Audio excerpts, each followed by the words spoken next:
tuh gampang ngapalin Quran. Kalau misalkan ibu-ibu kan biasanya ngapalin doa aja tuh suka sering lupa gitu kan. Kan kita juga pengen jangankan istilahnya buat ngapalin surat yang panjang gitu ya, juz 30 aja kita kalau sholat rasanya dibaca itu aja gitu. Ya.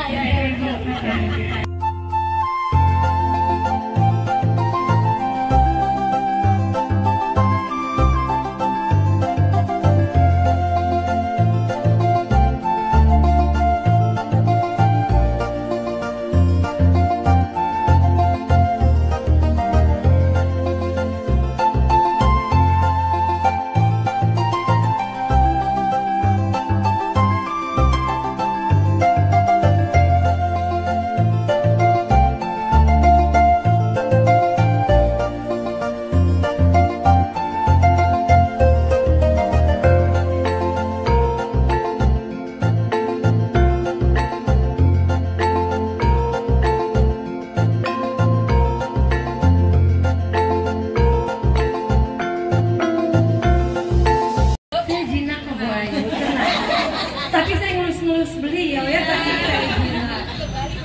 Ya mau nanya bisa gimana caranya biar kita tuh gampang ngapalin Quran.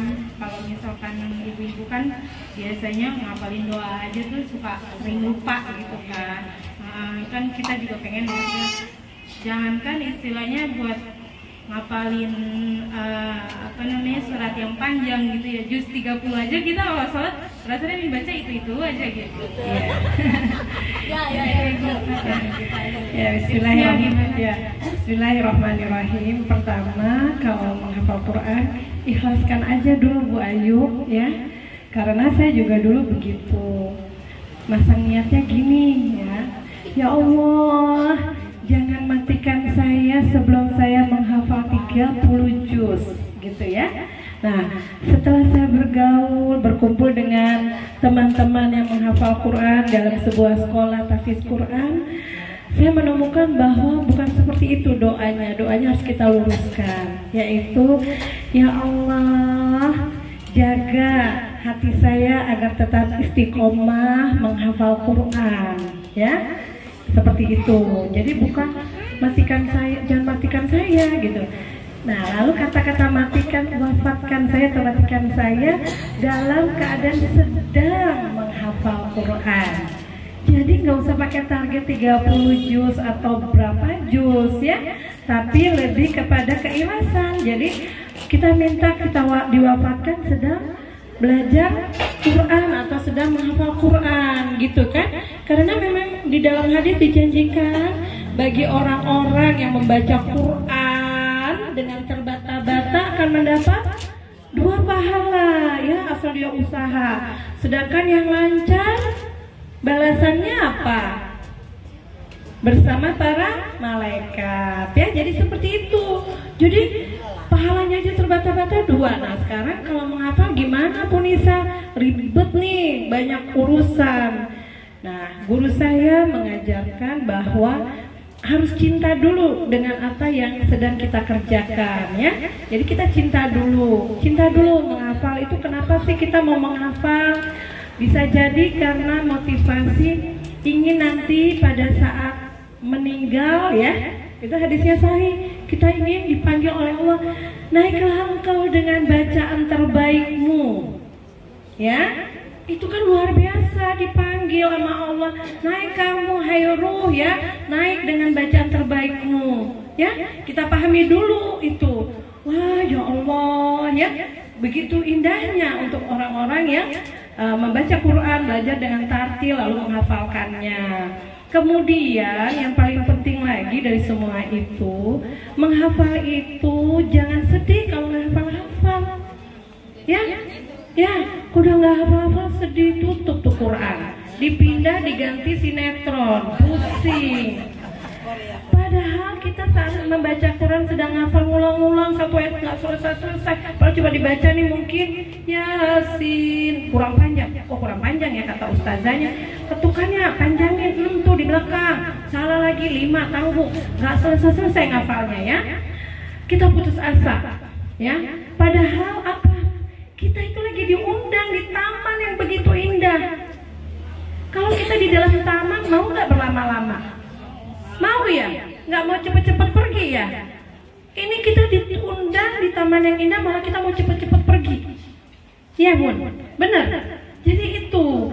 Kemudian jangan cari waktu luang, tapi harus sediakan waktu luang ya. Bukan waktu luang, sediakan waktunya untuk menghafal. Nah, beberapa tips dari para ulama dan para penghafal Quran, yaitu sebelum tidur malam kita baca ya yang mau kita hafal nih. Besok pagi habis sholat atau sebelum sholat subuh ya, biasa kalau sholat malam gitu ya, ada waktu kita ulang lagi yang semalam kita sudah hafalkan sedikit. Biasanya insya Allah kalau pagi hari dalam keadaan tenang itu bisa nempel gitu. Jadi jangan buru-buru menghafal. Kalau saya tadi ya Allah nyelesain satu surat ini bebelit, puter sana puter sini gak selesai, sampai kalau orang nangis-nangis. Dibilang Bu Nisa kenapa sih, santai aja. Ya iyalah, kalau tiba-tiba saya mati, saya sedang ikhtiar nih menghafal Quran pokoknya gitu ya. Jadi gak usah bersedih hati, apalagi buat ibu-ibu yang umurnya kata orang, oh kalau udah tua makin susah ngafal. Enggak, saya nemukan banyak orang tua justru udah gak punya kesibukan malah bisa ngafal ya, bisa ngafal. Jadi karena faktor apa? Karena faktor niatnya. Kenapa orang tua mudah menghafal? Ya waktunya sudah nggak ada untuk apa-apa, ya sudah seluruh waktunya diserahkan untuk Al-Quran, seluruh waktunya dipersiapkan untuk kembali kepada Allah. Kembali dalam keadaan apa? Baik, husnul khotimah. Jadi biasanya penghafal Quran yang orang-orang tua tuh banyak. Di tempat saya belajar banyak yang umur 70, 60 pakai kursi roda datang ya, didampingi anak atau cucunya gitu. Jadi itu semua kembali dengan niat kita ya.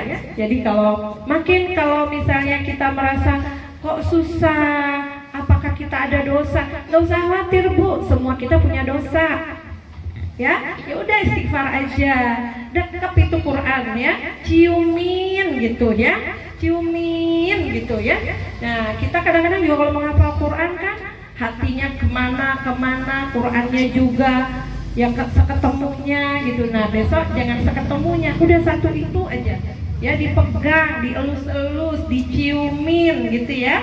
Terus kalau ada kesempatan di mana dengerin murotalnya ya, dan harus punya nada yang memang paling kita suka. Masa gayanya kita begini, diulang-ulang dengan nada itu, insya Allah akan melekat. Jadi semangat dulu ya, jangan sedih ya. Memang sifatnya menghafal itu karena kebaikan, tantangannya banyak. Tapi kita lihatkan mau pulang nanti dipanggil ya mutmainnah, naik dengan bacaan yang paling baik ya.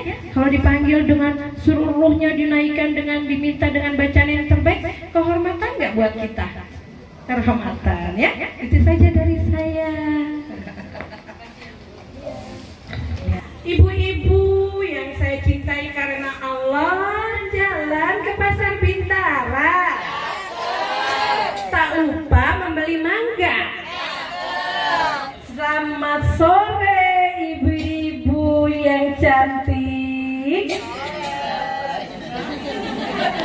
dan cetar membahana.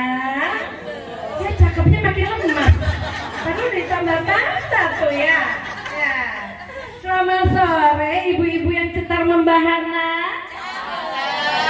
Perkenalkan saya Hairunisa. Cakep ya. Masya Allah.